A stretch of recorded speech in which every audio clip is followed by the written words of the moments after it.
And greetings. Happy Thursday. Welcome to the Steve Deace Show here live and on demand on BlazeTV radio and podcast. My name is Steve Deace. His name is Todd Erzin. His name's Aaron McIntyre. And we have a show lined up for you today. At the bottom of this hour, what the hell is going on at the border? Ken Cuccinelli was essentially the border czar for the Trump administration. He will join us to discuss that here at the bottom of this hour. Next hour, we will continue our series on Theology Thursday, looking at the book that we started by Dr. Tony Evans called Kingdom Politics. And we will get into that coming up in the second hour of the show. And then, provided everything goes okay and the technology lines up, the new presidential candidate, Governor Ron DeSantis, he will join us here at the bottom of the final hour of the show. And then in the overtime, we will bring on our BlazeTV contributor, Jill Savage, and we will have an in-depth conversation and reaction to that interview. Again, that's coming up the final segment of the show today. If you're listening live, 12:30 Eastern, or 1:30 Eastern, 12:30 Central. 1:30 Eastern is when the governor is scheduled to join us. I shouldn't do this on the air, but Aaron, I just looked. I don't have today's live reads, and I wanted to make sure we didn't go 30 minutes without me having them. So sure, I'll get it to thank you. All right.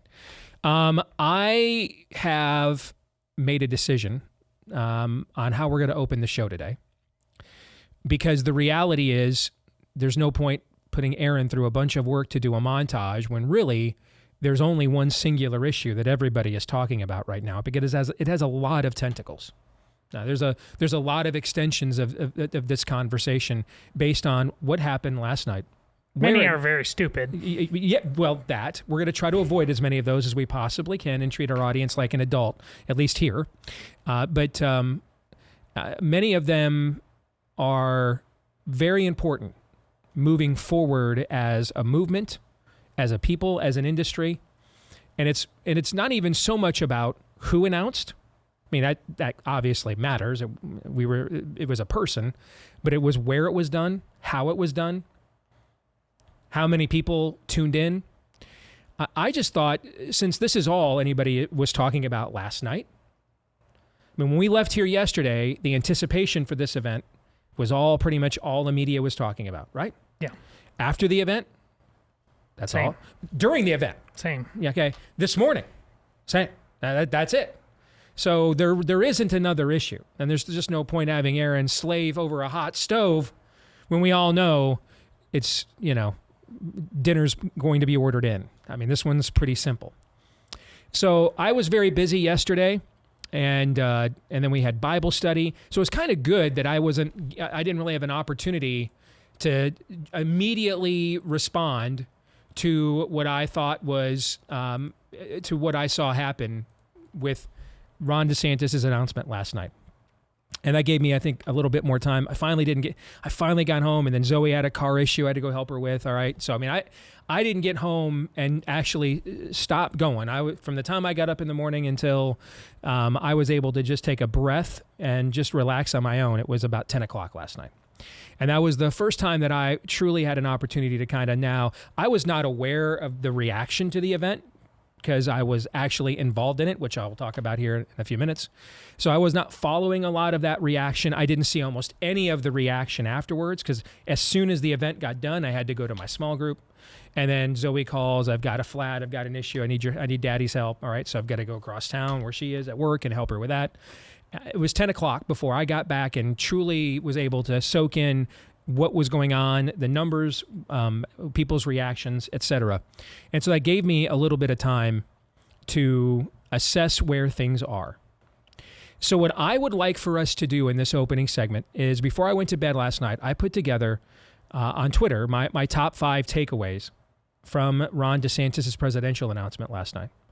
And I'd like to go through these one by one with the two of you, because we haven't even had a chance to really discuss this ourselves. Right. We had a couple of quick fire texts with each other during and after, but nothing really in depth. I've been so busy this morning, my phone is rang off the hook, so I haven't had an opportunity to engage the two of you or even see what you've been posting on social. So I just would like to know what the Steve Deace Show team here thinks. and compare notes with you guys. And I'm guessing people are tuned in because they also want to know what the Steve Deace Show team thinks. Fair? You guys okay with this? Let's go. More of a conversational format? I like it. All right. Before we get to it, a reminder about our great friends over at Eden Pure Air Purifiers. They are one of the more popular partners that we have brought in the last year. So many positive reviews. In fact, I finally did get a negative review about Eden Pure, I should mention. And it was actually a guy concerned that it hadn't arrived yet because he was very excited to try this thing out after everything he heard about it. I want to make sure they didn't forget my order. They didn't lose it. I've heard so much talk about this thing. I really need it. I want to make sure it works. I want to try it for myself. I mean, there have been a ton of positive reviews. Why? Because it's not, an air freshener. It's an air purifier. So a lot of the stuff in your air, the mold, the mildew, the bacteria, even some viruses, that the smoke, the BO, the pet odors, the stuff that's causing the undead smells in your home, it gets rid of those things. With its patented Oxy technology, and it's filterless. You'll never be replacing filters out of your own pocket or out of your own schedule. You get them in packs of 3. You can get all 3 units for whole home protection for under $200. That's a fraction of the cost compared to their competitors, which probably aren't as good anyway, if we're being honest. And free shipping. Free shipping as well. But to take advantage of this special offer, you need to go to EdenPureDeals.com, discount code Steve. That's EdenPureDeals.com, discount code Steve. All right. Are you guys ready to go? Yes. All right. So let's start with the obvious thing. And the newness of technology. I'd only been on a Twitter space one other time, and it was to be a part of kind of a blue ribbon panel on COVID. So I'd only done it one other time. And we maybe had 5, 10, 15,000 people on there. Nothing compared to what was generated by this event yesterday. So the big thing is, and I can only imagine if you were on the campaign or anything else, I mean, you've got a well-oiled machine. You've got this thing down to the minute. You've got all these various elements that you're going to bring in from literally around the world to make this happen. And Twitter has massive glitches at the top. It sounded like they thought it was a server issue. It actually ended up being an Elon Musk issue. They were able to isolate it to, they were running the Twitter space. They were launching it out of his account, which makes sense. He's got the biggest following in the world. Unfortunately, that brought, because it came from his account, that's what crashed it. On top of what DeSantis was going to bring, and then what Elon Musk brings from a following, it just couldn't handle that. When they moved it to a different account, it took them about 15 minutes or so, I think it was, to figure that out. And then once they did, everything went off pretty smoothly from that point forward. But given the hype and the build up to this, it reminded me when opening weekend, there was a theater in my hometown in Grand Rapids, Michigan, where I was going to go do an event, remember, and I got the MRSA infection. I couldn't go. And they were telling me that the thing is sold out. People are hyped. They can't wait to see Nefarious. The projector's not working. Just sucks all the oxygen out of the room. Turned out that the kid who runs the projector forgot to take the lens cap off. Okay? Similar to, don't launch this out of a guy with 140 million Twitter followers. Try it somewhere else. There's no question that took some of the oxygen air out of the room. I don't know how that was avoidable given that circumstance. And if I'm on Team Trump, of course, I'm going to isolate on that. I mean, if you thought that there was anything Ron DeSantis was going to do last night, that Trump was going to say, hey, that was a well-oiled machine, well done. It was just never going to happen. That's not the nature of politics. It's not the nature of competition. Like DeSantis wasn't on Twitter after Trump's town hall on CNN and said, hey, man, you really gave it to that broad. I mean, that's not how this is ever going to work, okay? That's just the nature of competitions. So if you're on Team Trump, of course you want to isolate on that moment. And here's the thing. If the DeSantis campaign goes on to face plant from here, this will be the metaphor that everybody will point to. It'll be Gary Bauer falling off the stage, flipping pancakes, George H.W. Bush choking on a piece of meat and not knowing how a shopping scanner works. By the way, that story is not true, but that's a title from another decade. Those kinds of moments, right, guys, that people look back and say, metaphor, should have known, failure to launch right from the start. In the end, if the DeSantis campaign is impactful, respectful, no one will remember this later on. But that, of course, is the way that this kicked off. All the legacy media that's butthurt that they're getting bypassed, that's all they have written about. I know because my name's in every Google alert from every media outlet literally in the country, all right, because I've seen all their reports. So that we got to deal with that right from the outset because that's what people heard and saw right from the outset. Yeah, I disagree that this is what people are going to remember if it fails, because people will absolutely forget it just like they forget everything else, which is why shamelessness is built into this. We so easily move on from anything, and there's no accountability. What is anybody going to be accountable for other than made up rantings of stuff that they just want? Nothing. So people will blame, they'll forget this even happened in a week from now. That's what, no matter what happened, whether this was flawless, whatever, DeSantis was going to be blamed by both sides, left and right, for something. Listen, you guys are way more into tech than I am. I got onto this thing very easily. The fact that look at Obama and the launch of Obamacare. You remember that website and how that bombed? Are those the same people? Those people made excuses for that then. They'll laugh at DeSantis for this now. I just think almost all of this about the tech thing is utterly contrived, and it will be inconsequential when you and I are done talking at the end of this segment. All right. Aaron, what say you? Really annoying for very online conservative millennials, but there are like 5 of us, so this will not mean There's a few more than that, but I hear you. Bleep in the long run. Todd is absolutely right. Really annoying. It was kind of, this anticipation, but the reaction to this actually from the right is like what the left was doing a few weeks ago with the, I can't remember what the name of the rocket launch was. That SpaceX? Well, yeah, it was a SpaceX. I can't remember the name of the actual rocket, but it was just a test flight. They were anything that cleared like the launch pad was considered gravy, and lefties were online after it blew up. Lefties, I got you. And Trump supporters were doing that last night. It's just completely banal and stupid. All right. Second point. I think regardless of the clumsy start, the bottom line, this was the biggest story on the planet for 24 hours, not in the country, on the planet. I mean, Twitter's the largest free speech platform on planet Earth. And this was the number one trending thing that occurred on that platform. Every major media outlet in America and the world covered it to some degree, mentioned it to some degree. It produced the highest attended presidential announcement in history. In real time, there were anywhere from 700,000 to 300,000 people inside that Twitter space in real time, listening in, attending this conversation with Ron DeSantis. I mean, no one's ever given a speech announcing their presidential campaign in front of 300,000, 700,000 people before. The campaign raised some serious cash afterwards. I think I saw about $1.5 million in about an hour and a half.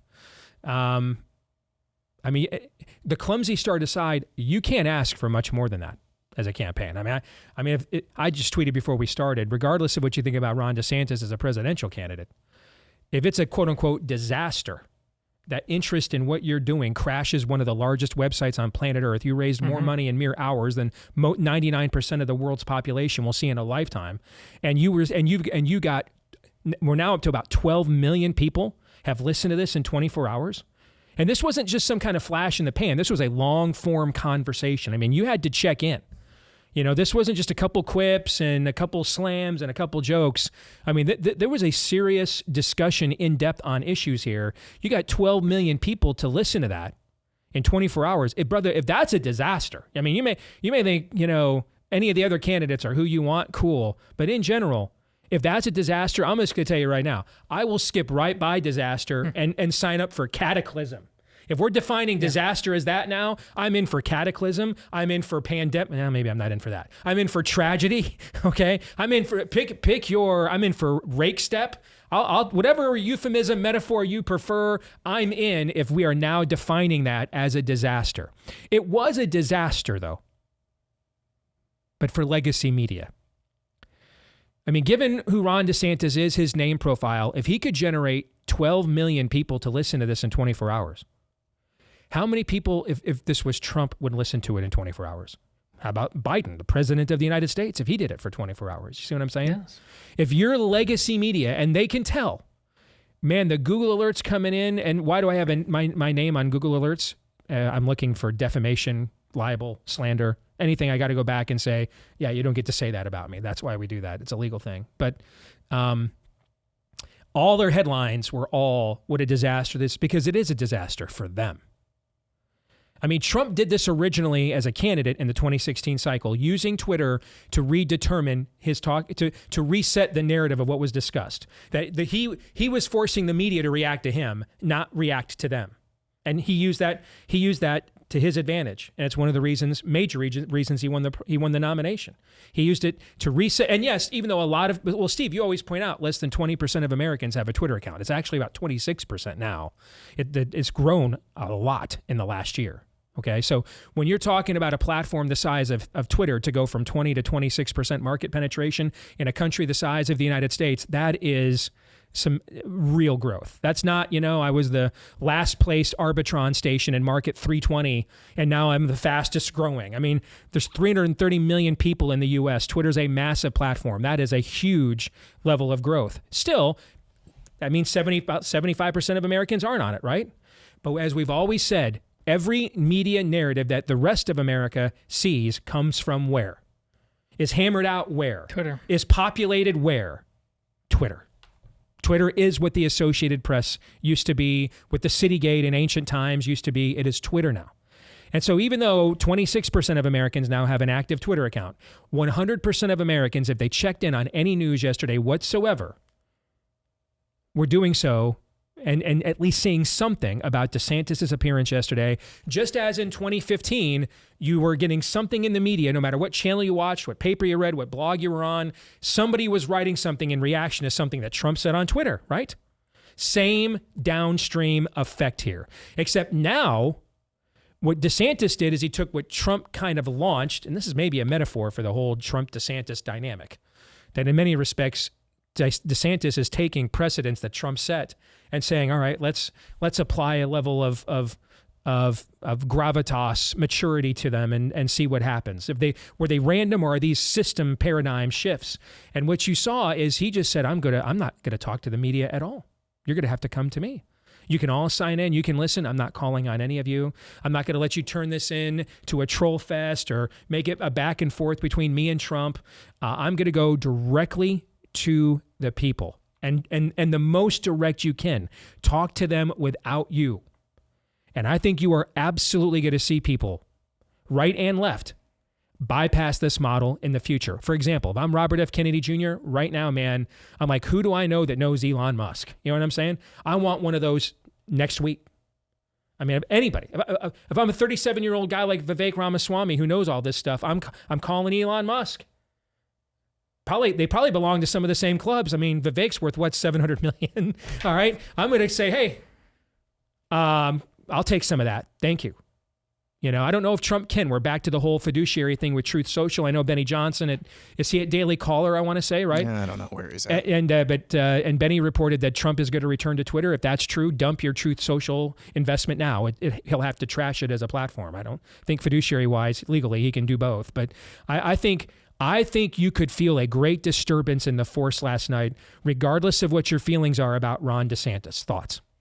Oh, this was definitely a troll fest, Steve, but it's Ron DeSantis trolling all the right people. He's trolling legacy media. You already laid that out. He's also trolling his detractors on the right who are obsessed with him while also telling me he's irrelevant and way behind the polls and can't win, and still obsessing about him over everything and anything, which they did, instantly citing the tech numbers. But here he has with Twitter, immediately identifiable volume, numbers, things like that are just what they are, and he has them in real time. And then he is also trolling Donald Trump, and he's doing it by he's commanding the space that you said he was. Donald Trump really in his heart wants to be here, yeah. But now he's put him in a position he can't admit that even more now. Because now it looks like he's reacting to him. Yes, I'm not setting the pace anymore. Yes. Yeah. I can't remember the name of the commentator. I think it was on MSNBC. He had Brian Stelter on the program after Tucker Carlson announced that he's taking his talents to Twitter. And he said something along the lines of, why do this? Is there any chance that we can actually control what he says or police what he says? What they're actually saying is, whoa, whoa, whoa, whoa, whoa, whoa, whoa. We're the ones who set the narrative around That's here. exactly right. And that's exactly what you saw and continue to see this morning is a lot of people who are used to just having the luxury and the power to set every single narrative realize they can't. And they can't because they know that Ron DeSantis is the real threat, and he is a real threat. And if you want proof of that, look at the White House last night. They're already releasing attack ads on Ron DeSantis. They're marking Hillary Clinton earlier this week, as you said, in making an in-kind contribution to the DeSantis campaign, branding Florida as ultra MAGA. They know who the real threat is, and they know that if he circumvents them, they have to go wherever he goes to cover him.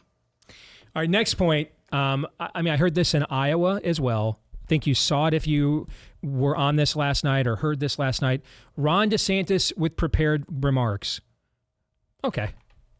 Ron DeSantis off the cuff, just riffing and taking your questions, is a master's class.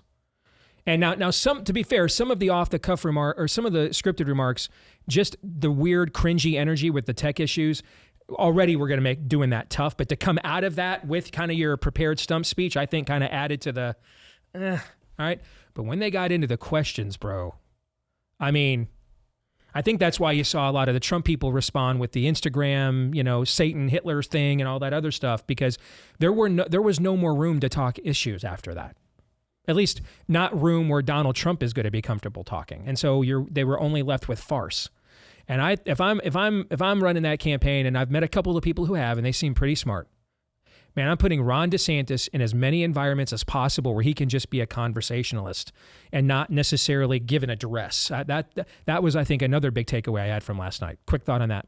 I agree with all that, but it's not a secret. We've seen DeSantis off topic all the time, and with reporters, antagonistic reporters. We know he's good at this. We don't need to reinvent the wheel on this conversation. And to those, in debates we have, they all read prepared speeches. That's nothing remotely new there. So your friend Tim Pool made a comment afterwards. He's younger than us, but he said, yeah, the guy still needs to work on his showmanship or whatever. I absolutely, totally disagree. We've had way too much on that. I put the post on there from the Avengers talking about Captain America. We could use a little bit more old-fashioned. Stop with the show. Can you actually ask just for a real grown-up who can and will do the job? Aaron? Todd, you are so obviously correct about that comment. Now I'm going to do it to you what you have done to all of us with Trump being like the weather. People want the show. They want the show. weather. And not an insignificant amount of people want the show. Yeah. Yes. I mean, you keep shouting it from the rooftops and I'll help you as well, but that's just baked into the cake. I thought the prepared remarks were kind of lame, but after he got into this, and he didn't know what questions particularly I don't think were coming. Nope. And the question, and we'll get to this actually right away, I'll stop talking, but the answer he gave you on the question you asked was particularly good. So the day before, I was asked if I would be willing to ask the governor a question. I was not told what question to ask. I wasn't asked to submit a question ahead of time. They made it very clear. And even we all did a brief call, those of us that were asked questions, and that's when I found out who else it was. Dana Lash, Congressman Chip Roy. So like Chip and I are very good friends. I had no idea that. I found out yesterday Chip had been asked to ask a question, So we were all told it was to be unscripted, organic, and they wanted it that way, and Elon definitely wanted it that way for sure. All right. And so because we were discussing immigration as they were coming to me, so Ron obviously knows that's what we're going to be talking about. But I saw that people were telling me that people claimed I gave a scripted question. Nothing could be further from the truth. In fact, my original intent was to ask another question. I asked you yesterday what question you were going to ask. Yeah, and you said totally different topic. Yeah, but they were running out of time, and the immigration issue had not yet truly been addressed. And I'm like, all right, let's address that. Okay. And so here's the question that I asked Governor DeSantis. A question is a follow-up to you, Governor, on this very issue with immigration. We have heard a lot over the years, lock her up, drain the swamp, going to build a beautiful wall, Mexico's going to pay for it, and crowds cheered, and everybody loved it, and brands got built, and nothing got done. What is the bottom line assurance that you can make to the people that are listening right now, all over the world and all over the country, that you can actually do the agenda that you just articulated when others tweeted about it and talked about it, but then couldn't actually follow through? It's a great question because I share that frustration. I think even my worst critics in Florida will acknowledge when I tell people I'm going to do something, I don't make promises or say I'm going to do something lightly. I've thought it through, and I know that I am going to follow through on what I tell people I'm going to do. So this is one, there will be follow through. Number two, I understand the different leverage points that you would have under Article 2 of the Constitution. I studied that a lot at becoming governor about Florida's Constitution, doing the same thing for the federal Constitution. And you've got to know how to use your leverage to advance what you're trying to accomplish. So, for example, there's leverage that we can use vis-a-vis Mexico that I think presidents have not been willing to do. I think sometimes for political purposes. But I'll look at, okay, what are all the variety of options we can do? Which buttons can I push? And I will do that to be able to bring this issue to a conclusion once and for all. We had Hurricane Ian come through Southwest Florida, Category 4 plus storm, September of 2022, and it did a lot of damage. But one of the things it did, it knocked out a bridge going from the mainland to Pine Island, and it severed the Sanibel Causeway in 3 different locations. And the locals were being told it's going to take 6 months to get that stuff repaired. And so they came to me, even though these were not state-owned bridges, and they said, can you help us? And I said, okay, I'll do it. So I got my guys together. I said, listen, no bureaucracy, no red tape, and no excuses. Get it done. We need to open these bridges back. Pine Island Bridge reopened 3 days later. Sanibel Causeway opened 2 weeks after that, way ahead of schedule, because we wouldn't take no for an answer, and we wanted to make sure we got it done. So for me, it is not a campaign slogan that you get in and then forget about it. As an American citizen, if I wasn't running, this would be an issue that bothers me. I've put a lot of my capital as Florida governor involved in combating illegal immigration. We banned sanctuary cities my first year. We just did a strong anti-illegal immigration bill in Florida that's working. I've put marine assets in the Florida Keys to help the Coast Guard repel boats from places like Haiti. I have people at the southern border right now helping Texas, and we've even been able to relocate illegal aliens to places like Martha's Vineyard. So I don't think any governor has probably gone out of his way to do more to try to make an impact on this issue. And I'm not going to take no for an answer. And I think our voters are sick of the empty promises. They want to see action. Thoughts? Quickly, because we're running short on time. The answer is the show. I did this, and I did this, and I did this, and I did this, and I did this. That's the show you want. And people tuning into this show, Aaron, that's the show many of them want. But there is a significant number of people that just want a farce. Like this, somebody on Twitter just sent this to me and Todd. Question for DeSantis: if Florida is really where woke goes to die, yet organizations in your state continue to implement woke policies without repercussions, how can we expect you as president to curtail things at the federal level? And there's some example of some wacky tobacco high school or healthcare facility in Florida. So you mean he doesn't have total control of 21 million people at all times? I hear you. I know. But guys, I lived this on a very personal level in this last contested primary cycle. There is going to need to be some form of presentation, some form of showmanship and craftsmanship. That's just the reality of you can't beat it. Now, the fifth point, I was hoping there would have been more discussion of things like the continued travesty of what is happening to nonviolent January 6th offenders, Ukraine and foreign policy. Because of the glitches and delays, about 15, 20 minutes of the Q&A time got eaten into. But it's May 25th. The campaign's going to go on for a while, and more of these kinds of questions will get asked. I saw that our patriarch, Glenn Beck, asked him this morning about, hey, let's get specific about the administrative state, and I saw that he got into some of that. So you'll get plenty of time to get all those kinds of questions answered. But those are the big 5 takeaways that we had.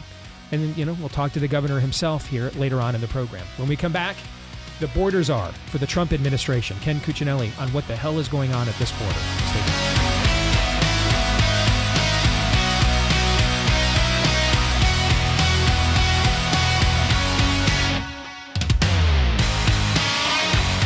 We love the fine ministry over at Preborn because that's really what they are. They are a pro-life ministry. And what they understand is when you are a teenage mother like I was, my mother was, I should say, and you're the baby in her belly like I was, they understand that it's those kinds of circumstances that lead women to consider an abortion. It's desperation. Very few women who are feel secure and fulfilled in their marriages find out they're pregnant and then they're like, let me go get an abortion. Usually it's a woman that is in crisis, feels alone, helpless. She's been victimized in some way. She's desperate. And so they're there. First of all, they confront them with the truth. They show them the ultrasound, let them hear the heartbeat of their baby. And they know now that that is not a glob of tissue. That's a human being. That's a separate human being that they are carrying. And 80% of the time over the years when they have done that, that alone has caused the mom to not go ahead and kill her kid. But they know, though, that mom still needs help.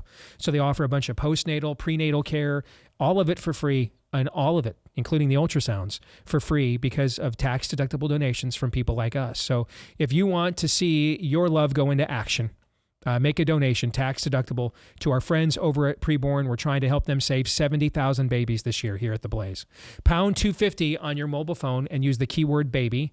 Pound 250 with the keyword baby, or just go to preborn.com/Steve. That's preborn.com/Steve. Ken Cuccinelli is the former Attorney General for the state of Virginia. He was the Deputy Secretary for the Department for DHS, Homeland Security, in the Trump administration, which basically made him the border czar.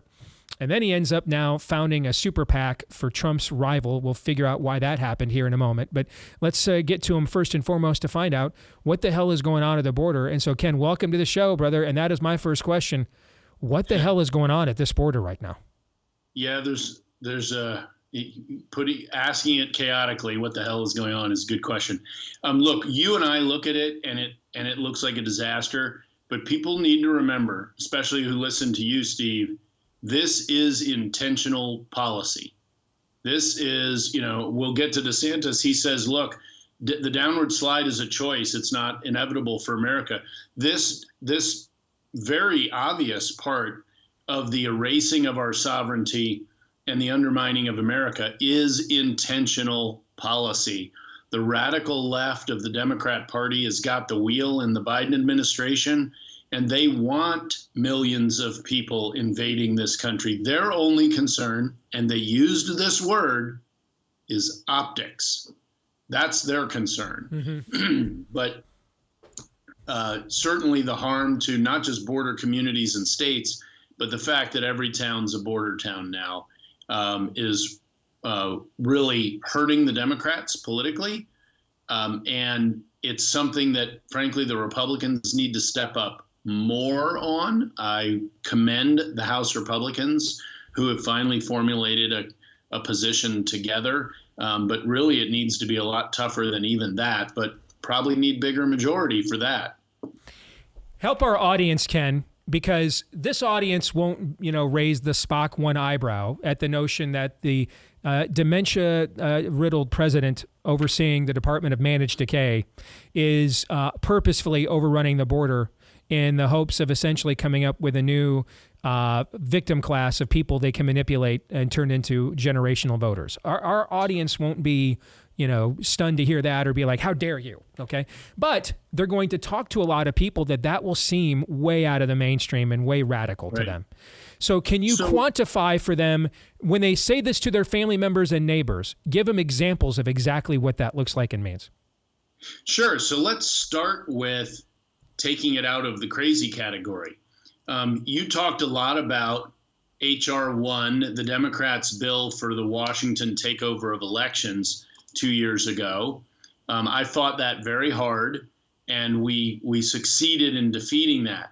In that bill, the Democrats mandated that every state would dump all of the adults, they didn't use the word citizens, adults, onto their state voter rolls. So any adult who came in contact with the state say they give driver's license to non-citizens, legal or illegal, or they come into contact with public health care or adult education. We could go through the list of ways that happens. It's millions of people who they intentionally ordered to be dumped onto the voter rolls of all the states, and they then eliminated the criminal penalties for non-citizens voting when they were dumped onto the voter rolls via these mandates. So this isn't a conspiracy theory. So in other words, they got rid of the incentives that would stop people from doing this, is what you're saying. And so what is your Occam's razor? Why would you do that? You're either mind-numbed and dumb and have no ability to read the policies that you're doing, or, right, that's the other option, right? Or, yeah. Yes, or I never assume stupidity on the part of my opponents, and nor should we. We should assume intentionality. They intend that these millions of people flooding across our borders will be dumped onto the voter rolls and vote for Democrats. And that is part of the plan. That is part of their erasure of sovereignty, not just the border, but of the relevance of being a citizen of the United States, one of the most cherished positions on earth, citizenship of the United States. And we're not, this isn't Ronald Reagan versus Tip O'Neill anymore. We're not dealing with Democrats who just have a different vision for America. We're dealing with a majority of Democrats in Washington who do not believe America is the greatest country in the history of the world, and they believe America is part of the problem. The founding principles are wrong. That's what we're dealing with now. It's not your father's Democrat Party, and it's those crazies that are driving this administration. That's why, Steve, the President Biden, has been underwater with Democrat voters since March of 2021 on the immigration issue. This is not, the Democrat who lives two doors down from you. These are radical, crazy people who hate America, and they have the wheel of policy in this administration. So because they have some Malthusian ethic scheme to basically replace voters that don't like them with non-citizens, we have to, and because the Chamber of Commerce on the so-called right needs cheap labor, Right. and adult brown people they can treat as chattel. We need to human traffic the brown kids coming across the border, and then we've got to ingest mountains of opioids and fentanyl to poison our populace. That's basically the grand bargain here. That is that's the deal, and you're right to point out the Chamber of Commerce. It is one of the most nefarious organizations when it comes to the long-term future of America. On the right, on the right, it's the most nefarious. It is the most problematic. It undermines anybody who wants to fight. All they care about is making a dollar today. They don't care about your children's America tomorrow. They do not care. Let's talk about some on the right who have claimed to care. If you don't mind, let me see if I can get you in at least a little bit of trouble. It is the Steve Deace Show after all. So Kari Lake ran for governor of Arizona, vowing to, on day one, declare an invasion under the Constitution of her state. Right. Unfortunately, Maricopa County still is in Arizona, and she is not governor right now. The governor of Texas, he did formally declare, Greg Abbott, an invasion several months ago, which he had been pressured to do for about at least a year, finally did it. And then, we kind of sat here for weeks and months and thought, I don't know, when you claim you've been invaded, doesn't someone send in the cavalry? I mean, where are the Mounties? Right. Yeah, I mean, there's no mobilization. It's an invasion. Okay, so great. What's the mobilization against it? Am I being too harsh of a critic here? Oh, no, you're being gentle and polite. For 2 years of Operation Lone Star, you notice it's always called cool stuff, Operation Lone Star. It's never Operation, we're going to stand there while you walk by us. Mm-hmm. That would be too accurate. For 2 years, it was all photo ops. They spent billions of Texas dollars doing nothing to slow the flow. You're right. Abbott did declare under the Constitution, the very end of Article 1, if folks want to go read it, that when states are invaded, they have the benefit of war powers. That's an uncomfortable set of words for people to say, but we're not talking about tanks and planes. All you got to do is stand in their way and turn them back around into Mexico. That's all they got to do. And he only started doing that in parts of the border about a week or two ago with the final elimination of Title 42 by the Biden administration. And when he finally started doing something somewhere on the border, then Governor DeSantis and the governor from Idaho, they offered, hey, well, we'll send you troops and law enforcement to help you do that, since that actually matters. It's really been very unfortunate that Abbott has sat on his heels so long and has been so passive when they could have slowed this down. They can't stop. They can't take care of the California, New Mexico, Arizona borders, which is why the Kerry Lake election would have changed things. But he could have done this and could have been doing this over 60% of the border, the 1,200 miles of Texas border. And he's only just beginning in some places. And we still can't really tell how widespread their efforts to actually repel invaders are. Why? Ken, you ran for governor. Yeah. Right? You wanted a job like what Greg currently has. Right. Why? Steve, you would be amazed how many people run and they talk so tough and then they get there and they are mice. Greg is risk averse. He just is. He always has been. I tell people. So the people in those border towns have to risk being overrun with crime. People in wealthy suburbs upstate in Texas who can afford the drugs, the high-end drugs on the street, have to risk their kids being the next overdose written about in the local newspaper. So they're going to take all the risks then. That's where they land and beyond, of course. I mean, the rest of America is really counting on Greg Abbott, and we're only just now seeing some level of performance. I would point this out. I met him when we were both attorneys general, and it's easy to look tough as a Republican attorney general with a Democrat president who's overreaching like Obama was. Anybody can look tough there. Mm-hmm. That doesn't tell you how tough they're going to be when they've got to sign their name to the dotted line of putting men and women on the line to stand between you and trouble. And Greg Abbott has had a hard time doing that. So that brings me to the final question here.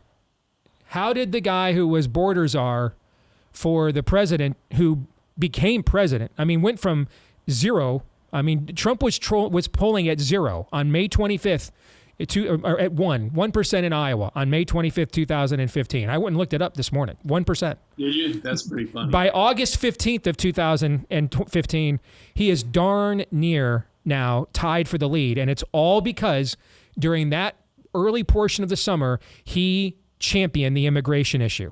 So you're the border czar of the guy that blew up all the elites on this issue and rode that all the way to the nomination and then the White House. And now you're running a super PAC for his campaign rival. How did that happen? Well, it happened because I got to see it up close. The president, made good decisions, but he didn't have good preparation, and he had sometimes terrible follow through. And he hired almost randomly. He hired, every fourth person was against his own agenda. And when that became obvious, he wouldn't let them go. You compare that to DeSantis's management and leadership in Florida, it's about the agenda. It isn't about the man. And he only hired people on board to achieve the goals he was pursuing. And when you stock up your people that way, personnel is policy, you make a lot more headway. We could have made a lot more headway while I was there if we didn't have to fight Trump's own White House. And I will say, on the legal immigration front, he didn't keep his promises. He didn't often even try.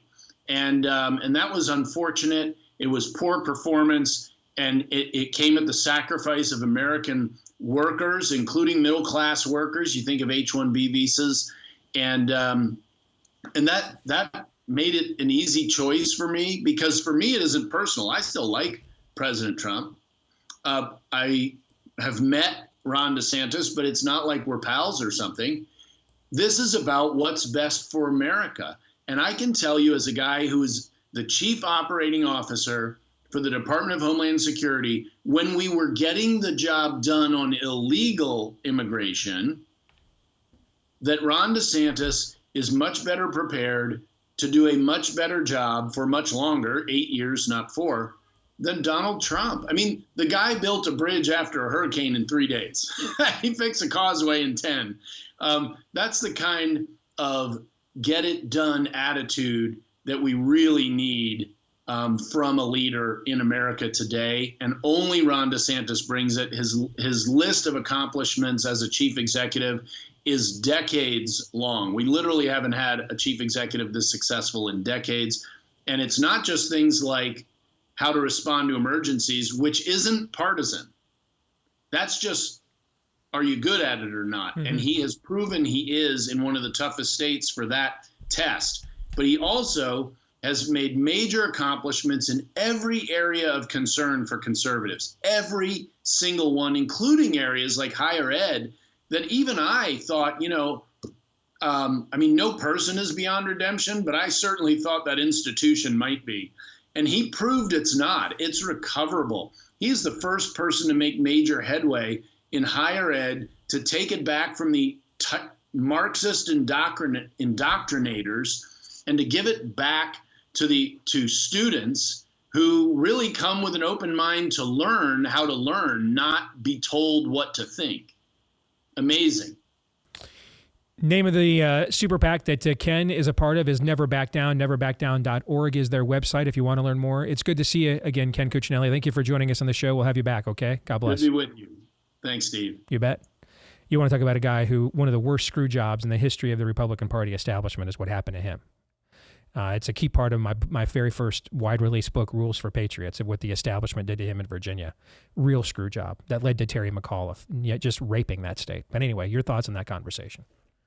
Ken absolutely gets it. The show is his accomplishments. Anything after that is the gravy. You have to fundamentally want Ron DeSantis for that reason. Full stop. You're wasting your time. I hear everything people saying about what people want these days, but the great Hindu prophet that I mentioned yesterday, what if the people are retarded? And on this, they are. Oh, gosh. Aaron, go ahead. You have a quick thought? Todd is bound and determined to make retard great again. Yeah, let's drop that one if we could, if you don't mind. Okay, we'll come back. Hour 2 is next. Stay tuned.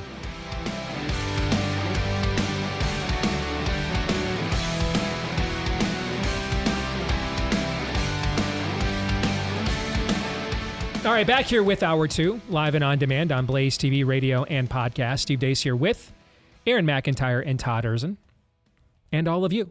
And you can all let us, hopefully, though not all at once, let us know what you think about what we think by emailing the show, steve@stevedeace.com, DEACE. Like us on Facebook, MeWe, and Gab. Follow me at Steve Deace Show on Twitter, Getter, Instagram, and TikTok. You can also follow me on Truth Social at Real Steve Deace there. That's at Real Steve Deace there. If you listen to the podcast, thank you so much. Please, if you haven't done this yet, leave us a 5-star review if you like the show. Hit subscribe, or if you're on iTunes, follow. And thank you to each and every one of you that have done such things for us already. We appreciate them. And we always appreciate a brand new partner on the show. And so when someone comes on the show to partner with us for the first time, I want to make sure I give them a spotlight, top of the show, top of the hour. So for example, today that's Miracle Brand Sheets. Just got these shipped to me, have not yet had a chance to switch them out. But I'm anxious to try them because the temperature at night, particularly as we head into the summer months, can be one of the greatest impacts on your sleep quality, whether you wake up too hot or too cold.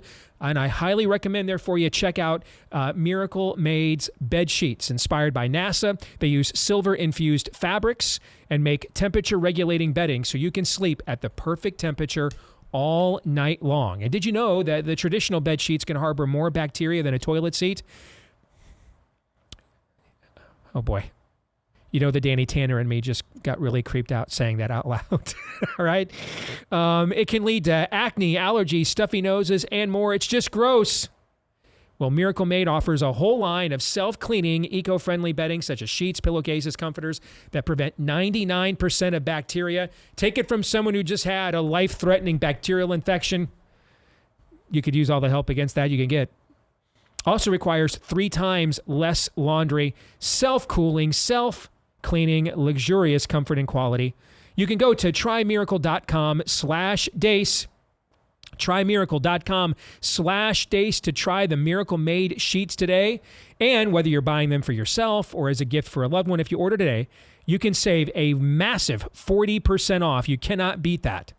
A massive 40% off, and you'll get 3 free towels if you use the promo code DEACE at checkout, and get an extra 20% off. I mean, we can't make this much better for you. I mean, Miracle Made's got to make at least a minimum. They're a miracle. That's the name of the company.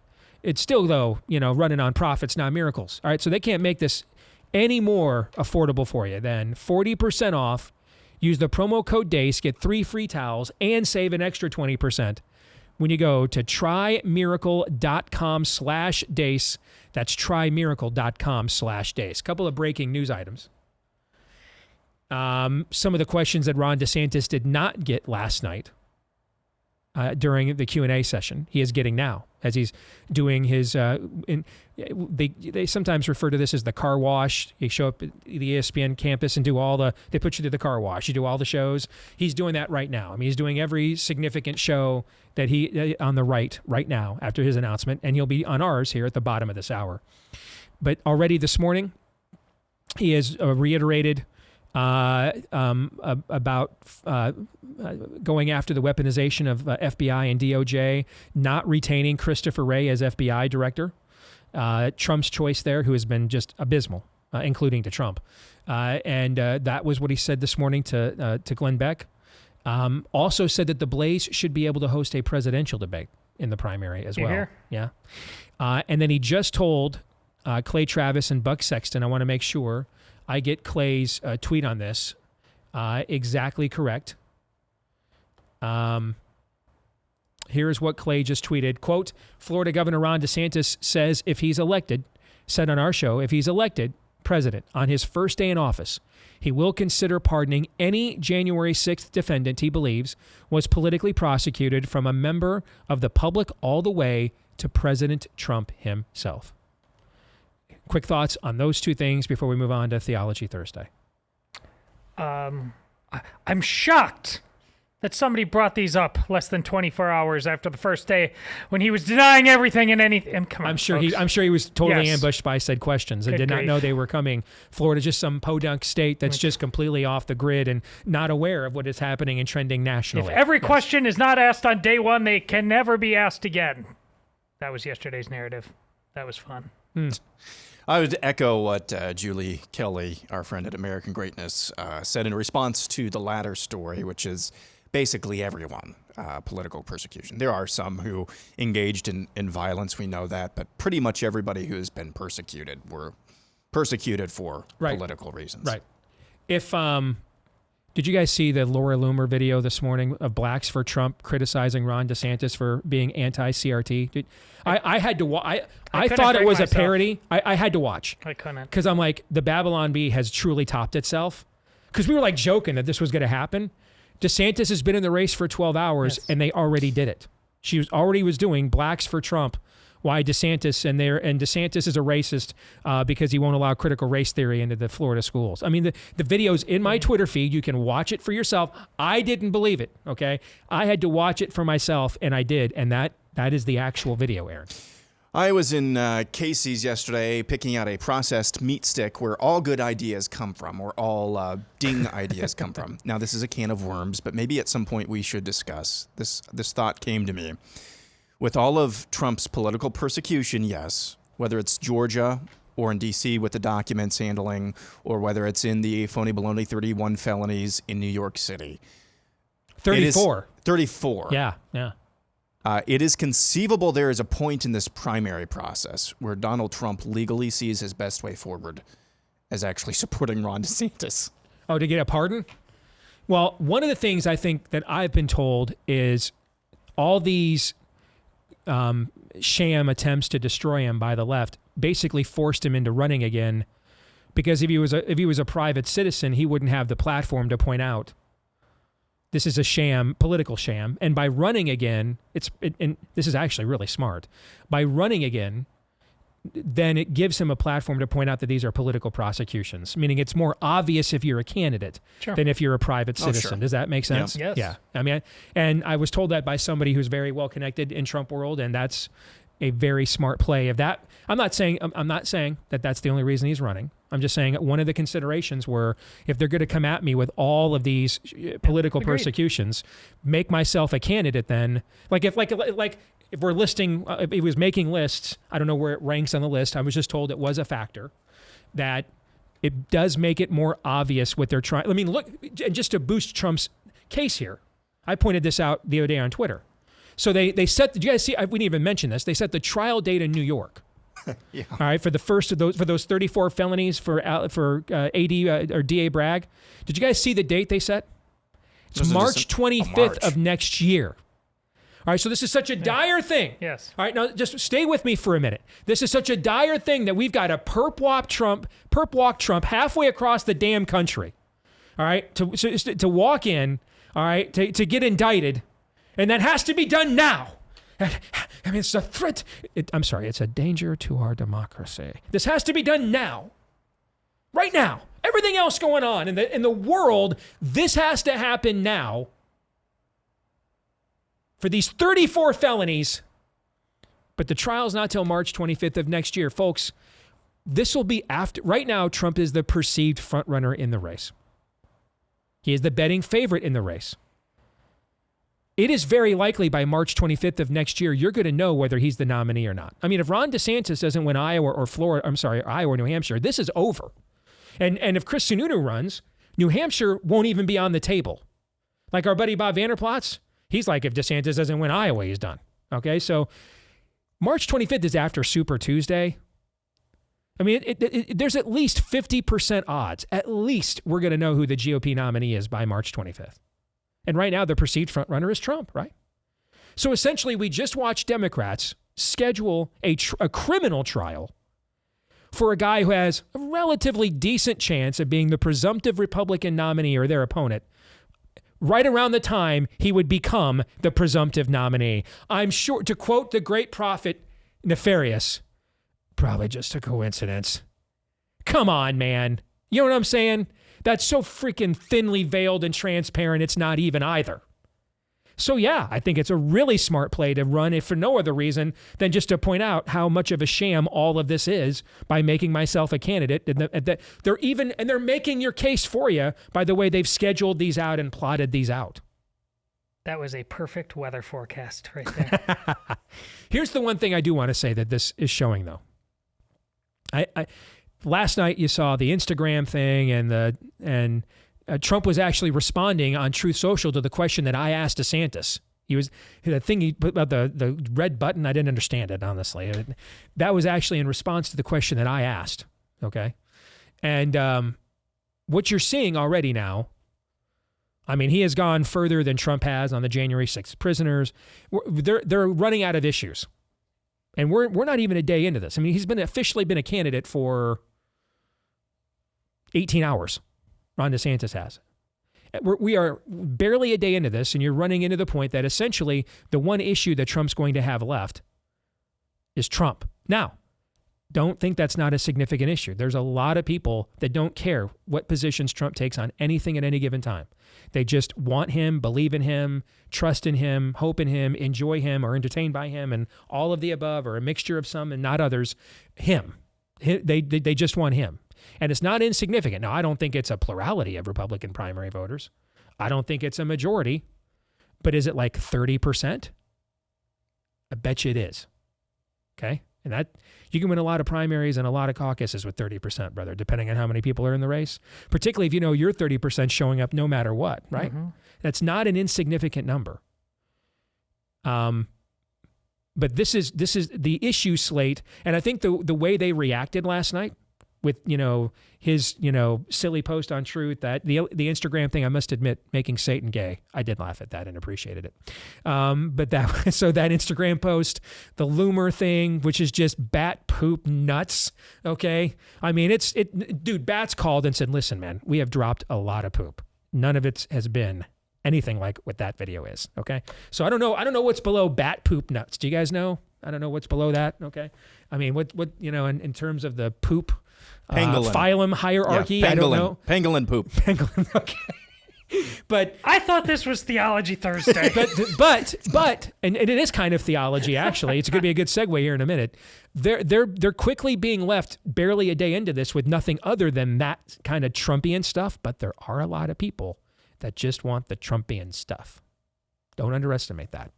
I don't. Actually, I want to get to that point sooner rather than later. I Okay. want to make that bare. Why is that? Why are there a lot of people that just want the Trumpian stuff, regardless of results or regardless of what principles or ideologies are behind it? This next chapter of Kingdom Politics explains it. And we went to introduction last week. This week we're doing chapter 1, the ruler of nations. And we're doing a book study for Theology Thursday on Dr. Tony Evans' Kingdom Politics, Returning God to Government. And I'm going to lead off the conversation. The portion where he talks about a, quote, spiritual pandemic. Beneath these pandemics, though, lies the greatest pandemic of them all. It's a spiritual pandemic. And if we don't get this one fixed, then we won't have the cultural glue necessary to be whole again. The Bible makes it clear that everything physical and visible is preceded by that which is invisible and spiritual. You Catholics would call it the laws of binding, right? And binding and loosening. Yeah, that's what you guys would call it, right? If you want to correct the physical and the visible, you must identify and address the invisible and spiritual. If all you see is what you see, you do not see all there is to be seen. The calamity we face today is because there has been an unaddressed spiritual issue, first and foremost by the church, which has then bled into the culture. If we fail to fix the spiritual, it doesn't matter how many king's horses and how many king's men we attempt to put the situation back together again. Nothing will change throughout our precious land. He goes on to say much more, but whammo, right there. That's the answer. That is the answer. Now, I spent 2 years, nearly 2 years, having multiple conversations with Donald Trump. And all of them were very substantive. None of them were name callings and silliness and trolling. I mean, he was very intelligent, very informed, knew his stuff. I think in the end, he's a salesman. And I think he has calculated that really most people don't want that stuff. They want the troll, and he's giving them the troll. And there's an audience. There's a perpetual audience for that. And why is that? It's because without the spiritual foundation, the best you can do, the best the people can do amongst themselves without a spiritual foundation, and the right spiritual foundation, the right one, the best we can do, history shows, is the French Revolution. That's the best we can do. Vox populi. But then we bring out the guillotines. We replace Mother Mary with the Virgin Mary with the goddess of reason, and the reign of terror begins. We just go from one mob, a smaller one called elites, to a larger mob. And we go by the wisdom of mobs. And it's the golden rule. Whoever has the gold gets to make the rules. And in this case, the peasants do. And they end up just acting exactly like the elites they just overthrew. That's the best we can do. That's the best we can do. And that's why the American Revolution succeeded when so many others did not. Proclamations like "No king but Jesus." Our rights come from God, the God of the Bible, and not from government. Handing out of the Geneva Bible as one of the first acts of the Continental Congress. Why the Geneva Bible? Because it was a direct response to the King James Bible, which elevated the divine rights of kings. And so they went after the Geneva Bible after the Protestant Reformation. These things were laid by a spiritual foundation. And in response to that spiritual foundation, you ended up with the constitutional republic we have today. I'll never forget this poll. I've mentioned it many, many times.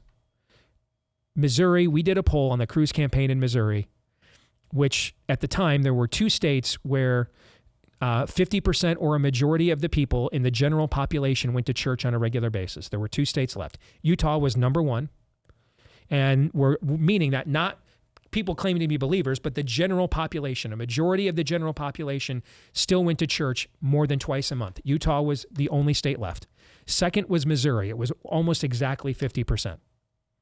And in the Missouri primary, we did a poll on the Cruz campaign, and I'll never forget this. And here's what it found. If you claim to be a born-again Christian or evangelical and you didn't know the first name of your pastor, or you hadn't been to, or you don't go to church more than once a month, you voted overwhelmingly for Donald Trump. If you claim to be a born-again Christian or evangelical and you knew the first name of your pastor and went to church at least twice a month, you voted overwhelmingly for Ted Cruz.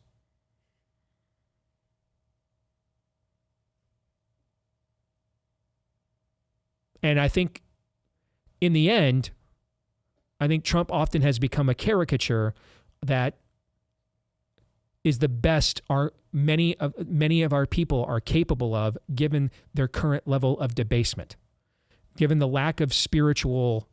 I mean, the stuff you see with Jesus' hand on Trump as he's signing stuff, they didn't do that. I mean, Abraham Lincoln, one of his most famous lines was, during the Civil War, I'm not saying that God is on our side, we're trying to get on his. It was just a different time and a different paradigm. And I think that the spiritual immaturity, the secularization has spawned itself, gentlemen, on both sides of America's cultural divide. It has become openly demonic doctrines of demons policies on the left, and on the right, it has become faux messiahs, faux saviors. That's why right away yesterday, someone sent us the buy, sell, or hold. I teared up. Nope, you didn't tear up watching Ron DeSantis. If you did, don't tell me. I don't want to know stuff like that. Nor did you get to throw up your leg. All right. Like if you're related to him, hey, that's my uncle, that's my cousin, that's my boy, that's my son, that's my husband running for president. That's tear up a right? Okay. 5 minutes into this, he hasn't done anything worthy of tearing up yet, guys. All right. Nothing worthy of that. Been a candidate for 5 minutes. Don't. But we can't, in the time of the judges, we can't help ourselves. We can't help but come up with these idols because we're culturally so far estranged from our Creator. And this is the best we can do. No one rises above their own worldview. This is the best we can do. Thoughts? And then where do you want to go next, Todd? Well, I absolutely agree on summing up why this Trump show works for people. I do think you nailed it. Those are the eyes to see and the ears to hear that they have. It's not particularly complicated, but I do. There's so much noise. I think you're right. I want to go there. First, I want to say I'm ashamed.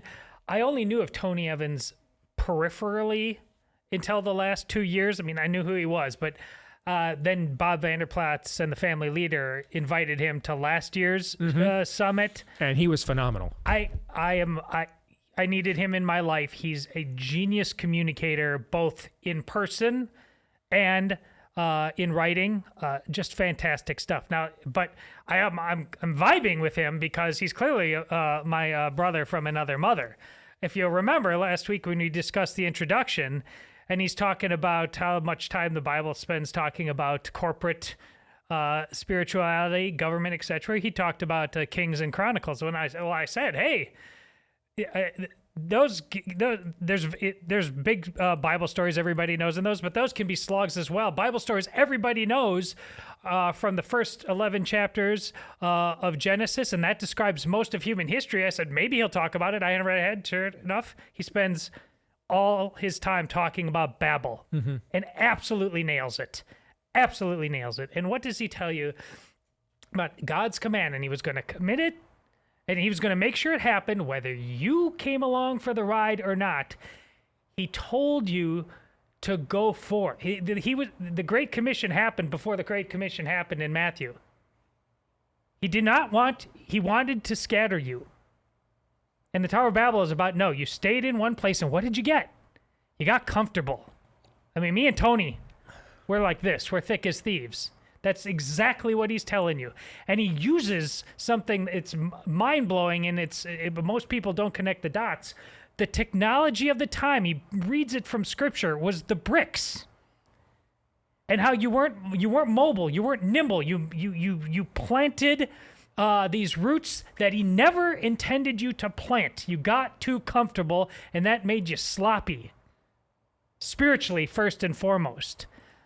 If this is where this book keeps going, it's a tour de force. It obviously agrees with themes I've been on, but I keep nailing because right now we are crack addicts in this culture in our addiction to comfort. And unless the church helps people break that, and it is not your destiny to sit around in your 2-car garage in your house and have the stuff and look around and you are the same as everybody else. You can't be. You're a Christian. You're not allowed to be.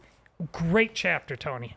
Aaron, before we get to you, a word about our friends over at Pure Health. Now is the time to take care of your liver. The latest data shows adults with fatty liver are 3.5 times more likely to have heart failure than those without. Maybe up to 100 million Americans right now have some form of fatty liver and are at risk. We put our livers through a lot over the years: cholesterol, alcohol, toxins, Tylenol, statins. Even 20% of the population still smokes cigarettes. That's why if you've got a sluggish fatty liver, it can be also difficult just to gain weight and hold on and have energy. Give it the recharge it needs with Liver Health Formula, the all-natural supplement which contains 12 clinically proven botanicals that help recharge and protect your liver. It's manufactured right here in the USA, approved by American doctors. You can try Liver Health Formula and receive a free bottle of their nano-powered omega-3s to keep your heart healthy when you try Liver Formula by going to getliverhelp.com/Steve and claim your free bonus gift. Get liver help, getliverhelp.com/Steve. Again, that's getliverhelp.com/Steve and get your free gift as well at getliverhelp.com/Steve. At least for the early part of this chapter that we're on, I think this small paragraph kind of sums up the overall message. When the spiritual is out of alignment, then the social, political, economic, technological, and environmental areas of life become chaotic. The good news is that when people and nations return to God relationally under his kingdom rulership, he can bring order and peace to a chaotic environment. And along the lines of what you were saying, you cannot divorce the unseen from the seen. I think the biggest lie that the enemy has sold and has been bought by the Christian church is that we have conflated things that ought not be conflated and put at odds obvious truths that are not at odds with each other. Comes to mind the Ask Deace Anything submission earlier this week from a well-meaning, I think, lady who said, I'm finding myself at odds with being so thankful that we still, even in its diminished state, we still get to live in America. I find that at odds with confronting and pointing out and exposing the evil and shining light on it. Those things are not at odds with each other. Mm-hmm. They are the same impulse. Mm-hmm. I don't want to confront evil. It's not a loving thing to do. Conflating things that ought not be conflated. Love is not the same as niceness. Preach. This is what happens when we divorce the seen from the unseen. And I would posit this. I think a lot of what we see now on the American right is that we have this Venn diagram of beliefs. And a lot of them overlap, whether it's immigration, whether it's on the tranny stuff, whether it's on any number of things that the left is turning upside down and on its head. The disconnect is that Venn diagram is made up of people who just believe that because XYZ, or think it's XYZ, or believe what they believe about the tranny stuff, the rainbow jihad stuff, the border, whatever thing we're talking about, believe what they believe because it's right. Mm-hmm. That, I think, is the biggest. So that's why we have sometimes people with no worldview, like Donald Trump, trip into doing the right thing. But when there's any resistance because there's no worldview there, they're not doing it because that's right. They're doing it because they just think that. When they meet resistance, it's wholly inadequate. It's wholly inadequate. And I'll just end with this as well. The reason Donald Trump has so many people under his wing that love some Donald Trump no matter what he believes or says because a lot of people are like Donald Trump. Yeah. A lot of people are like him. That's why. I mean, ultimately, it's very rare. It's very rare that a democratically elected, I'm not saying we're a democracy, I'm talking about an election process. It is very rare that a cleanly democratically elected candidate transcends the era in which he's from. Reagan didn't. Reagan was a member of the greatest generation. He was just the final chapter of that generation's ascendancy and era. I would argue maybe the last democratically elected candidate that transcended his era was Churchill. And then after he basically saved the realm and saved Western civilization, they voted him out of office. Yes, they did. Okay, so I mean, it's just very rare that you're not a product of the era in which you come from, or that you're able to transcend it, because that's part of the democratic process. Is people do tend to, number one, more than anything else, vote for people they like or are like them. Period. More than anything else, people tend to vote for people they like or people that are like them. Right? I mean, Ron DeSantis is 45. I'm 49.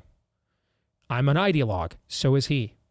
I only care about results. I don't need friends. Neither does he. This is where Can you see why there would be even if I don't know anything, there just would be a natural affinity because we like people that are like us and that we like. But okay. It's also very juvenile. This is why your comparison you've made many, many times about choosing a car mechanic is so important. None of that makes a damn bit of difference to you. You want your car to work. That's right. Which is why if this is Trump, the president. Which is why if Trump is better on the stuff I care about and runs Ron DeSantis over in this primary, I'm like, hand me my red hat and let's roll. Because in the end, that's my priority. Yes. I agree. But I don't know how. I want to be proven wrong. Believe me.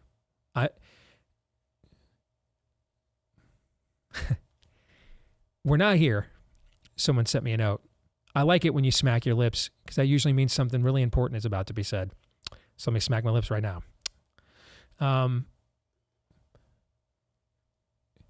The country didn't get here because it's been a multi-generational collective instinct to put first things first. No, of course. Okay. I mean, that's just obvious. I didn't weigh 400 pounds because I was not eating an entire box of Lucky Charms for breakfast every morning with chocolate milk, but because I was. See what I'm saying? Yeah. I'll just leave it at that. More in a moment.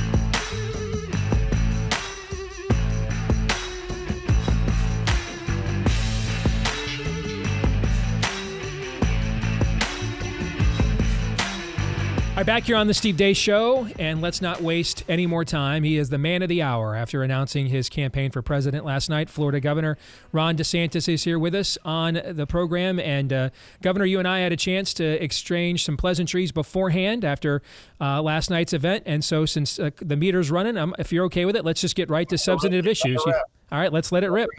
All right, let's start with a question I have been dying to ask you for about 2 years. And I've normally, when someone comes on the scene, comes to my home state of Iowa or nationally for the first time, there's this, compulsion to vet them strenuously on the issues. But you have a pretty extensive record on the issues. So my question is a little different. What drives and motivates you? I mean, you have done things we have not seen an elected Republican do, frankly. The kinds of things shows like this and books like the ones I write have contemplated on the right for 20 plus years and have never actually manifested or materialized. And I think a lot of people are almost suspicious, like no one can be this good. There must be an ulterior motive, another agenda. What is the core of Ron DeSantis? What's your main driver as a man, as a person? Well, from a very early age, I always just believe that the only thing I can control is whether I'm getting the most out of my own God-given talents. And if I can look in the mirror and say that I am doing that, then I'm at peace. And the rest of the stuff doesn't really matter. There's a lot of stuff you can't control in life. And I always applied that in athletics, when I was in school, when I was in the military. And so when you get into elected office, my view is okay, I became governor, say in 2019. I had a lot of meat on the bones to go after, and I can worry about polls, I could worry about punditry, I can worry about all those things, or I could just worry about, am I getting every little last piece of juice out of that lemon to make life better for the people that I represent. And so I think because I have that frame of mind, I'm doing things that other Republicans don't do, in part because they don't want to face blowback when they do it, because there's certain things that the media is going to attack you for. There's certain things the left's going to attack you for. Heck, during COVID, I was getting attacked by Republicans as well for standing against Fauci and some of the other stuff. And I just, for whatever reason, that doesn't bother me. In some respects, it's confirmation that I'm doing the right thing. I just need to be able to look in the mirror and say, okay, are you doing everything in your power to do what you said you do and to make life better for these people? And I think that's part of the reason why we were able to stand strong during COVID, when we were taking positions that were, quite frankly, very much against the grain of the rest of the country. Kids being in school. I mean, I was called a child murderer for demanding and forcing all of our schools to be open in the summer of 2020. But I knew it was the right thing to do. I knew I'd be vindicated on substance. I didn't know how the politics was going to work out, but I was at peace to let the chips fall where they may. Let's go to COVID quickly. You talked a lot about it last night. You mentioned it again. And this is something, an issue I've worked very tirelessly on with a mutual friend of ours, Daniel Horowitz, the last few years. Yeah, thank you. And someone gave me the book at one of my events when it came out, and she was so nice and so happy she gave it to me. And I was like, man, my wife ordered that 2 weeks ago, so you keep it. So yes, we had it when it first came out. Well, thank you very much. We are estimating there are 10,000 small businesses that are never coming back because of lockdowns. We've all had to learn what the term excess deaths means. And we still haven't really solved that riddle. A lawsuit was filed this week against the Biden administration by those vaccine injured. So many healthcare workers, military workers, or personnel that were expunged, purged for not taking this experimental shot, still have not been made whole in terms of salaries, benefits. My wife's a therapist. She can tell you about the mental health crisis, particularly with young people right now, on the back end of what went on, the madness over the last few years. What did you do in Florida? Are you doing to hold accountable the people who did this to us? And then what would you be willing to do as president? So I actually convened a statewide grand jury, which is something you apply to the Florida Supreme Court for under our Constitution. And they have wide-ranging investigatory powers, can bring criminal charges, but can also issue reports. And we did it about this whole issue of these mNRA COVID shots, because basically there were representations made to people. Forget about mandates, because we banned the mandates in Florida, but just representations that people ended up doing it, and then they had side effects, or they've had other things happen. And so that is underway. That's going on. I'm not permitted to be involved in that because it's a secret procedure, but I would imagine they are going to probably issue a report sometime this year. They do have ability to recommend criminal charges if that is something that they find evidence of. But I think that they're going to find, and they've got a lot of great experts, I think, that are lined up to help in that. And so I think we're the only ones in the country that have done anything even close to that. And of course, we were the first state in the country, I believe, to ban the vax mandates. And a lot of people said, oh, Biden can't mandate. Yeah, of course, we agree with that. But there were big corporations like Disney that wanted to mandate it regardless of what the federal government was doing. And our view was, in Florida, you have a right to work.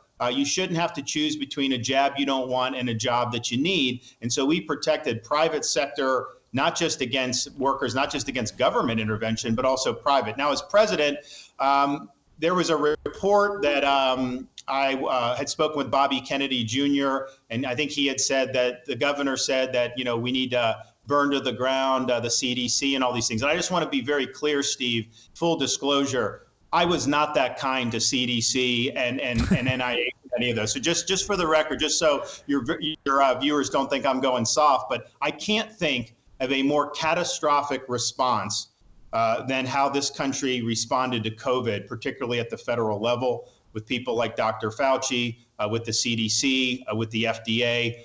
And nothing has been done about it to hold any of those folks accountable. In fact, I think they're planning on basically institutionalizing lockdowns as the preferred method of combating a pathogen. They want to do this WHO nonsense. Incidentally, we did a medical freedom bill in Florida that had a lot of stuff about protecting individuals, but we actually said We will not do WHO guidance. No local government can do it. If they want to do it, they need to get approval by the Surgeon General of Florida. And I think our Surgeon General, and that's not something he's going to be doing for Fauciism. So I think you got to go in on day one. And I think you have a massive medical swamp up there. I think you need to clean house. You got to be willing to use Article 2 power to fire people. This idea that you can't fire anybody is absurd. So you got to do that. And you got to really make sure that there is accountability. And that people, who harm people are brought to justice the best way that we can. You're not going to get any of that, of course, with this current administration. And I think I'm probably the only candidate running on the Republican side that would want to do this, because I think everyone else is like, oh, let's just move on. I can tell you this, Steve, if we just move on, it's going to happen again. I've got less than 2 minutes. I want to show you a tweet yesterday from one of your campaign rivals, Vivek Ramaswamy, because it's the kind of stuff you'll get asked about in debates. And he writes, interesting to know whether Ron DeSantis would have supported the bailout of Silicon Valley Bank depositors, since his mega donor David Sachs was the most vocal supporter of the bailout, and he's moderating this Twitter Spaces with Ron tonight. How would you respond to that, Governor? I've already publicly said I oppose bailing out Silicon Valley Bank. First of all, I don't support bank bailouts, period. But the theory behind them is, if there's one that's systemically important. No one could argue Silicon Valley Bank was systemically important. It was a niche bank where a lot of VC and wealthy people put money in. These are some of the most sophisticated people in our entire country, and they were putting in a lot of cash, way, way in excess of the $250,000 FDIC insurance limit. So I opposed it publicly. I still oppose it. I've got a lot of folks that support me. People don't necessarily agree with 100% of the things I do. That's fine. I do what I want to do. If you want to support, great. If you don't want to support, that's fine too. Governor, look forward to continuing this conversation throughout the course of the campaign. Welcome you to the campaign as well, and we'll see you in Iowa next week. All right, God bless. Hey, God bless. Thank you. Thank you. That's Governor Ron DeSantis with us here on Blaze TV. We'll get some quick reaction. Then in the overtime, we'll bring in our Blaze TV contributor and colleague, Jill Savage, and have a more in-depth conversation. But first, let me remind you about our friends at My Patriot Supply. Did you hear Ken Cuccinelli at the opening of the show? Back in the first hour, just laying out very specifics. He was Trump's borders are, just laying out very specific reasons why there is no other conclusion. My old boss, Ted Cruz, has been on all over national TV saying the exact same thing the last week. There's no other conclusion to draw by based on what's happening at the border and the way it's happening, other than this administration is doing this on purpose, just allowing this invasion on purpose. And that means when you are under the thumb of regimes like this, that are this reckless, that are this fiendish, you can never be too prepared. And that's why I want to go to our friends at My Patriot Supply. Get their 3-month emergency food kit from My Patriot Supply, the nation's largest preparedness company. When you order, you'll save $200 off of each kit, not your bill, each kit on your bill. Big savings. That includes breakfast, lunch, dinner, even drinks and snacks, the full complement of the 2,000 plus calories that you need per day. If you go to preparewithdace.com, don't pass this up. Shipping is free too. Shipping is free. Preparewithdace.com. That's where you want to go. DEACE, 3-month emergency food kit. Save $200 per kit at preparewithdace.com. So one of the things, because I knew he is doing a myriad of interviews right now around the country, and trust me, we'll get, and all of us will get a lot more access to the governor. He's clearly not shy about expressing his opinion on a myriad of things. My plan, knowing the time we had going in, was I wanted to ask, and this is something I've mentioned. You and I were just talking about this off the air the other day, Aaron, that I really am curious. What is the driver? When a man does the things Ron DeSantis has done, he is driven by one of two things, ambition or conviction. Now, those two things can actually work together, but one of them has to sit in the first chair of the orchestra, all right? And so I have been dying to know. I mean, I don't have much issue stuff to ask Ron DeSantis. I mean, his record's pretty blatant, and it's dominated the headlines for the last couple of years. And a lot of you kind of know what they've done in Florida. So I didn't want to get bogged down in more details of that. I really wanted to get into, first and foremost, who is this guy? Because I've met him twice, 10 years apart, and they were 10 minutes or less each time. And I don't know. And so I wanted to know, and I hope some of you did, what truly is a driving force for this guy. So I wanted to make sure I asked that. I wanted to make sure and talk about accountability. I will tell you, I was looking at the clock and debating with myself. I was going to ask point blank, are you in favor of repealing indemnity and liability protection for vaccine manufacturers? I don't know the answer to that. And at some point in the future, I will ask him that question. But I had also made a vow on Twitter yesterday when I saw Vivek's point, which I think is a very good point. I thought I made a vow on Twitter yesterday that I was going to ask the governor about it. And so I just made the calculation that it was probably more important for me to honor that vow that I had made on Twitter than to ask about the vaccine maker liability protection for now. My plan was, depending on how long his answers were, if there was a fourth question, I was going to ask about Ukraine. That's the one thing I have not seen addressed in his various media appearances so far, at least not on Twitter anyway, and didn't come up last night. So I was going to ask about that. So again, just trying to be as transparent as I can, letting you guys know the thought process. And I wanted to maximize our time. I jumped on during the break with a guest. I almost never do that. But I wanted to do the whole welcome to the show, congrats on last night, just get that all out of the way now so we could get right to the hardcore issues. So again, just being transparent, let you guys know what was going through my mind and why I did what I did and how that handled that the way that I did. And with that, we'll get more into this in the overtime, but we got about 3 minutes here before we sayonara. A quick takeaway from that conversation from either one of you. Well, lots of brothers from another mother on the show today because I totally get his answer. It was more than 15 years into our marriage where my wife paused. I don't remember the issue. And she actually said out loud to me, she goes, "You really don't care what anybody thinks of you, do you?" And I was like, it is my superpower. It's freeing because then you just get to focus on right and wrong. As the Bible, as we see it, love the Lord with all your mind, heart, soul, and strength, and love your neighbor as myself. And I do love my neighbor as myself. I'm hard on myself. So yes, I'm hard on them as well. That's just how it works. I totally get where he's coming from. And if it's the truth, I will follow this man because he has shown that it leads to real fruit and not the poison we are eating today. Along the lines of our discussion, I mean, you cannot divorce the seen from the unseen. Governing righteously in accordance to God's law and according to God's framework for governance requires that you understand what was postulated, that you cannot divorce the seen from the unseen. Okay? If you know somebody is, if you're holding a Bible study, you've used this example before, holding a Bible study at church or you're in the pew and you are laying into your congregation. You are laying into your congregation, get right with the Lord, expunge that sin from your life, confront that sin in your own life, your addictions, your vices. Is that a righteous thing? Yes. Drag queen story hour going on down the street in the public library. Is it unrighteous to not confront that? Yes. The same righteousness that drives you to repentance and piousness in your own life should be the same righteousness that drives you to confront things that can be seen. And you're seeing that in Florida. Righteous governance.